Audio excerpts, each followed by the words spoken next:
Ito pa mga bossing ko, ang mga kandila na kung mapapansin ninyo, magkayakap ang mag-asawa.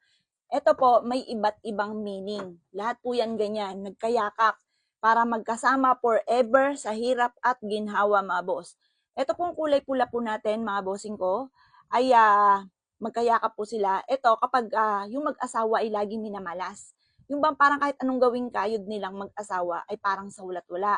Ito po yun. Kailangan meron tayong kandila na pantaboy ng malas at panghatak ng swerte. Ito naman po mga bossing ko yung kulay itim, yung parang feeling ninyo na gamitan ka ng sumpa, palipad hangin, yung mga ganun.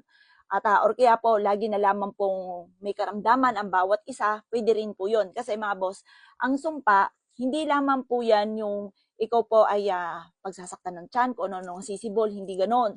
May mga, marami po yan. Halimbawa, pag-aawayin lagi kayo mag-asawa, or kaya po, may mga tukso na hindi maiwasan, or kaya lagi ka nalang may karamdaman, or yung relasyon nyo laging ganun, na parang feeling ninyo ay paborito ka ng kamalasan, or kaya may palipad hangin or sumpa, ginamitan ka ng kaliwa, ito ang kailangan ninyo. Or kaya may proteksyon para hindi mangyari sa inyong mag-asawa po yan.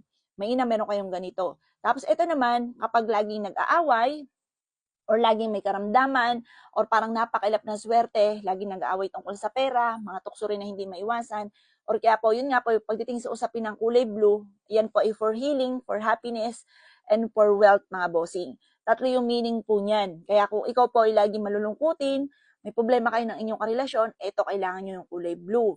Tapos kapag naman po halimbawa kayo po ay, yun nga yun, lagi lang may mga tukso na hindi maiwasan, lagi may mga pagtatalo or napakilap ng swerte lalo na sa pera, kailangan nyo itong kulay blue. O mga boss, avail nyo na po ito. Kung nais nyo na mag-avail nito, kapag sa amin kayo nag-avail, ito ay ritualado ko na. Kasi hindi basta tayo nagamit ng ganito mga bossing.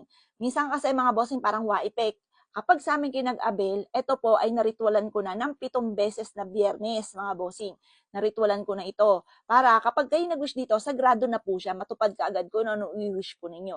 Ang pag-wish nito mga bossing ko, harap ka sa gawing silangan ng alas 7 ng umaga, i-wish nyo mula sa puso, maniwala ka na magkakatotoo kasi minsan, nagwi-wish ka pero parang ikaw mismo kumukontra, hindi ka naniniwala.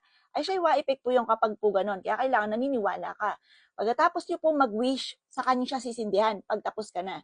Yan po, hayaan yung maubos. Kapag ito'y naubos na, ilalagay sa plastic, tapos ibubulong nyo na itinatapon nyo na lahat ang kamalasan ninyo. Ilagay ko sa plastic at itapon nyo po ito sa malayo. Pwede rin naman po na paanurin nyo, wag na sa plastic. Ngayon po, tanggalin nyo siya yung pinagtunawan, pagtapos paanurin nyo sa umaagos na halimbawa ilog or kaya dagat, basta yung gumagalaw po siya. Kasi minsan